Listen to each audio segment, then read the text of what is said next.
Jesus was not a socialist. Please don't call him that. Socialism is stealing, right? I mean, it's when a government forcefully takes what belongs to someone to meet the needs of someone else. That is not what Jesus does. Jesus calls his people to radical generosity. He doesn't take from the rich and give to the poor. He doesn't take from those who have a lot and give those things to those who don't have a lot. No, what Jesus does is he puts resources into the hands of people, and then he asks his people to freely give what he has given them to serve those in need. What's going on, everybody? I appreciate you guys pulling up today. With everything that's going on, with everything that has transpired over the better part of, the past couple of years, obviously, we know the DSA has been around, since the 1980s, and the communist movement has been in this country for the better part of, well over 100 years at this point. Paul Harvey, back in 1965, on the radio, he did a speech, and it's called Freedom to Change. And some of you guys have seen it. Some of you guys have not had the opportunity to listen to it. I think it makes complete sense at this point to bring it right back out, dust it off, and get right back into it, because Paul Harvey was 100% spot on here. Hit the like button, share the video, subscribe to the channel. Let's get into it. Now then, what makes a nation strong? Taxes? There's nothing new about those either. The first income tax was paid by Abraham. It was written on a rock by the hand of divinity and handed to Moses at the top of Mount Sinai. And you might want to remember this. It was at the flat rate of 10%. It promised the wrath of God on anybody who tampered with or violated that law. Christ was born in Bethlehem because Joseph was on his way to pay his taxes. Joseph was a relatively well-to-do landowner of the house and lineage of David. Yet the taxes exacted by Caesar Augustus were so exorbitant that he didn't have enough money left over to employ a trusted messenger for the mission, so though his wife was great with child, he made the journey himself. And Christ was born in Bethlehem because Joseph was on his way to pay his taxes. And Christ was born in a manger because there was a housing shortage when he got there. Our problems are not new. At Runnymede, the Magna Carta was handed to King John on the end of a sword, denying to royalty the right of unlimited taxation. Yet it was for us, the American people, to become the first in recorded history ever voluntarily to surrender our rights to private property. Oh, yes, we did. With an innocent-sounding constitutional amendment, the 16th, which says that Congress shall have the power to lay and collect taxes on incomes from whatever source derived, and we forgot to put any limit on the extent to which we could tax ourselves. Conceivably, we could be taxed out of all private property. We could be taxed not 70%, 80%, 90%, but 100%. We could awaken one morning and find that the government owns the farm and the house and the car and has a mortgage on the church, legally. Historically, whenever any nation has taxed its people more than 25% of their national income, initiative was destroyed and that nation was headed for economic eclipse. Presently, the American people are being taxed 33% of their total income. And now, in some cases, Americans are being taxed upwards of 52 to 55%, depending on where you live in the country. History says we'll roll forward on momentum for a little while, but we'd better get some more gas in the tank pretty quick. You see, ours is not the first by George good government to arise on the world stage. There have been several. Rome, and Spain, and Greece, and China, and each enjoyed about 150 years at its zenith. That's just about our time in the New World. And then each decayed away. Not one of them was ever destroyed by anybody else's marching legions. Each rotted away, morally, socially, culturally, economically, simultaneously. One of the most cruel paradoxes of history is this. Because each was a good government, it bore bountiful fruit. And when it bore bountiful fruit, the people got fat. And when they got fat, they got lazy. When they got lazy, they began to want to absolve themselves of personal responsibility and turn over to government to do for them things which traditionally they had been doing for themselves. At first, there appears to be nothing wrong in asking government to perform some extra service for you, but if you ask government for extra services, government, in order to perform its increasing function, has to get bigger, right? And as government gets bigger, in order to support its increasing size, it has to what? Tax the individual more, so the individual gets littler. And to collect the increased taxes requires more tax collectors, so the government gets bigger, and in order to pay the additional tax collectors, it has to tax the individual more, so the government gets bigger and the individual gets littler. And the government gets bigger and the individual gets littler until the government is all-powerful.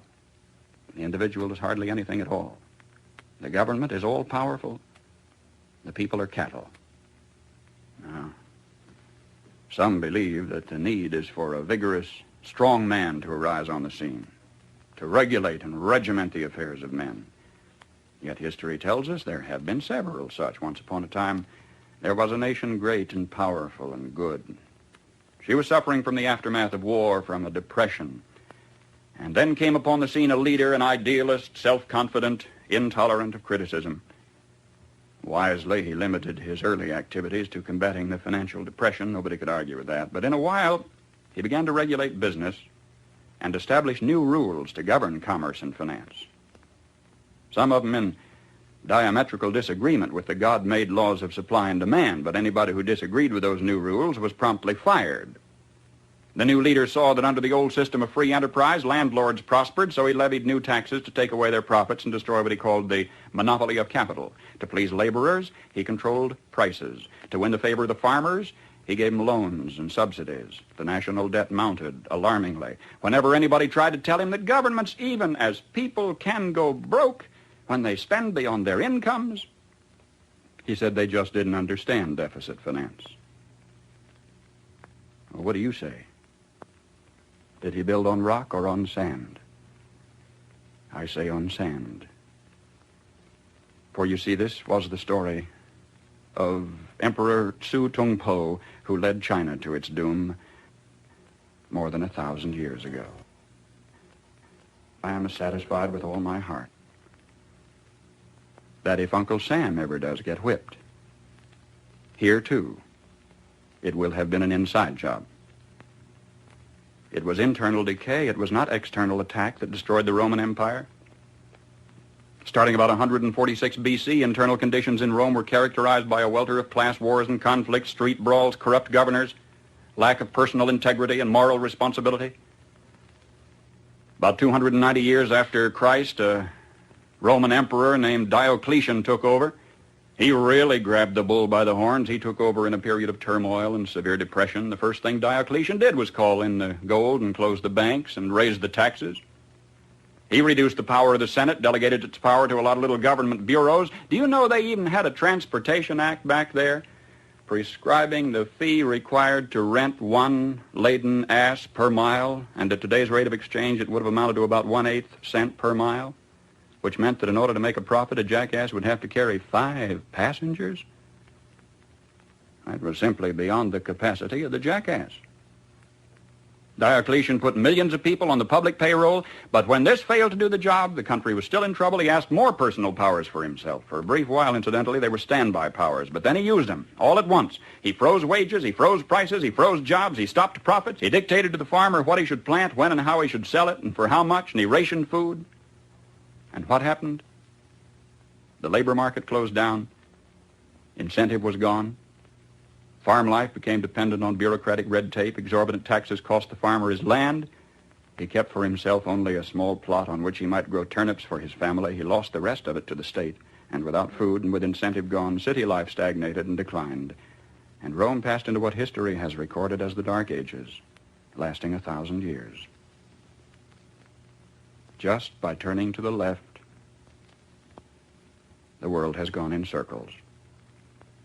A nation would evolve from a monarchy into an oligarchy, from oligarchy to dictatorship, from dictatorship to bureaucracy, from bureaucracy to pure democracy, where finally the people would cry out from the chaos and confusion of the streets, "Oh, please, God, give us a king," and God would give them a king, and they'd have a monarchy again and start the whole silly cycle anew. Now, either we will profit from the errors of their ways, or it follows as the night the day, our children are going to have to relive the Dark Ages all over again. How come, after thousands of years of experiment, our new nation has come so far so fast? All this in less than 200 years. What is the secret of our success? Well, I think it had to do with a basic American's creed. Perhaps it never passed the pioneer's lips in this form, but if it had, I think he would have said something like this: I believe in my God, in my country, and in myself. I know that sounds like a trite, too simple thing to say, and yet it's a rare man today who will dare to stand up and say, I believe in my God and my country and in myself, and in that order. When the early American pioneer first turned his eyes toward the West, there were only Indian trails, or traces as they were called, for him to follow through the wilderness. Do you know today you can roller skate from Miami to Seattle? From San Diego to Plymouth Rock? In this little bitty instant, as historical time is measured, our 7% of the Earth's population has come to possess more than half of all the world's good things. How come? Well, sir, when that early pioneer turned his eyes toward the West, he didn't demand that somebody else look after him. He didn't demand a free education. He didn't demand a guaranteed rocking chair at eventide. He didn't demand that somebody else take care of him if he got ill or got old. There was an old-fashioned philosophy in those days that a man was supposed to provide for his own and for his own future. He didn't demand a maximum amount of money for a minimum amount of work, nor did he expect pay for no work at all. Come to think of it, he didn't demand anything. That hard-handed pioneer just looked out there at the rolling plains, stretching away to the tall green mountains, and then lifted his eyes to the blue skies and said, thank you, God. Now I can take it from here. Now that spirit isn't dead in our country. It's dormant. It's been discredited in some circles, driven underground, but it isn't dead. It's just that a few seasons ago, politicians baiting their hooks with free barbecue and trading a Ponzi promise for votes began telling us we don't want opportunity anymore, we want security.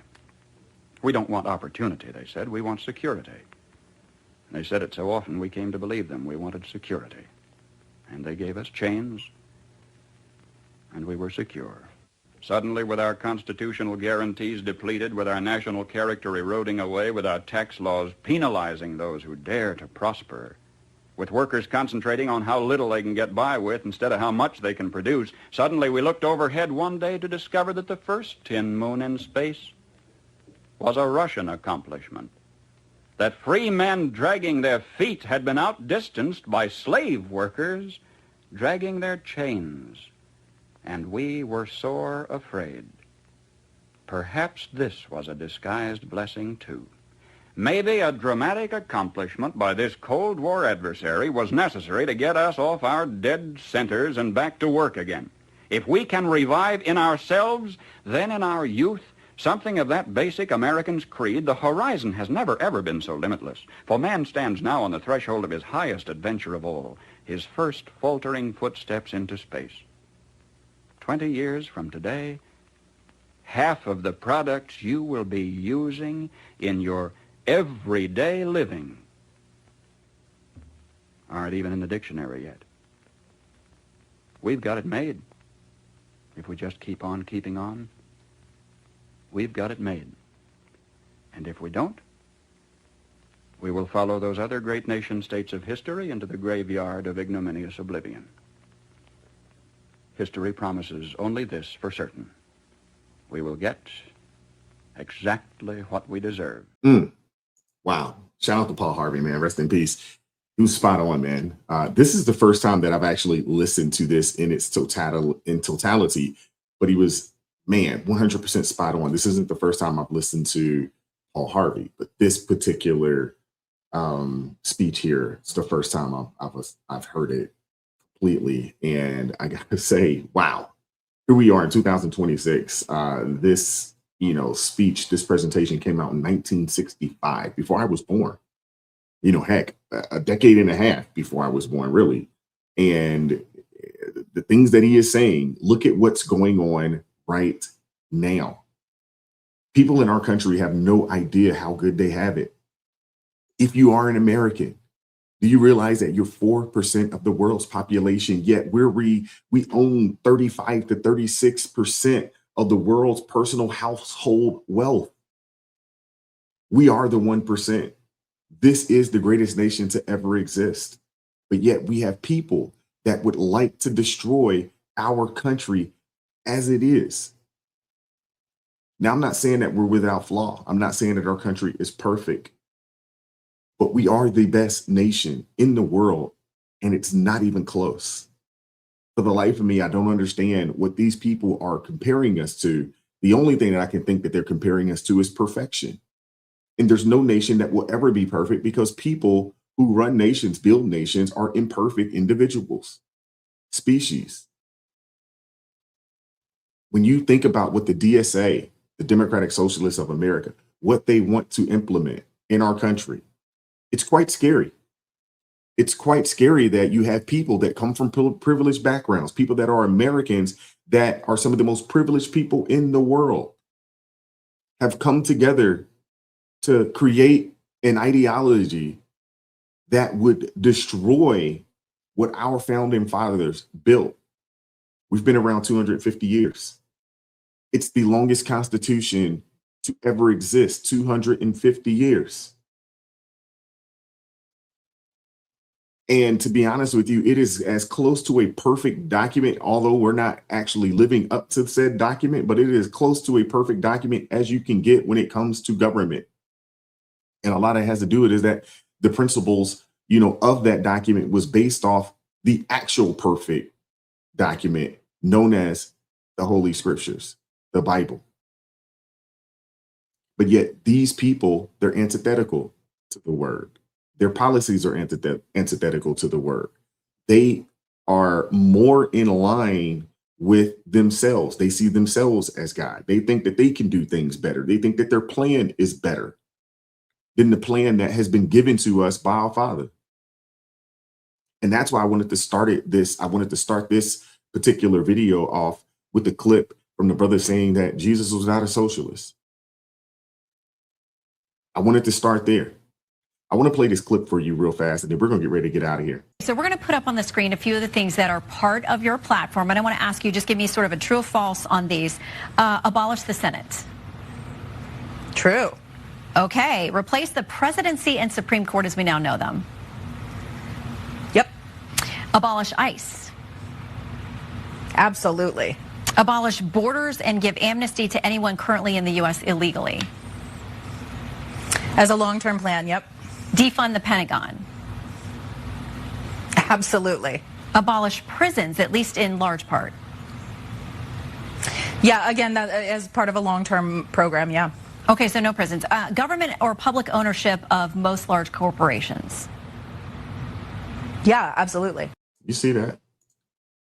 These people want you to own nothing and be happy, and they want the government to run every aspect of your life. These people are lunatics, man. We got to do everything that we can to fight tooth and nail against people like this.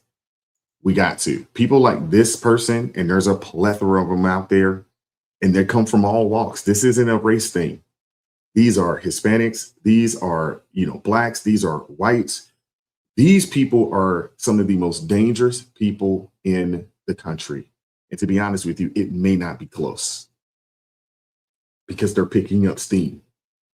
This is the rhetoric that's being pushed in a plethora of colleges all around the daggone country.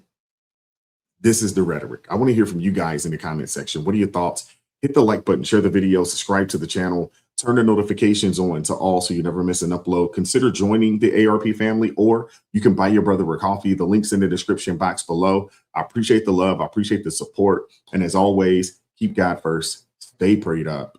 We'll catch up with you guys next time.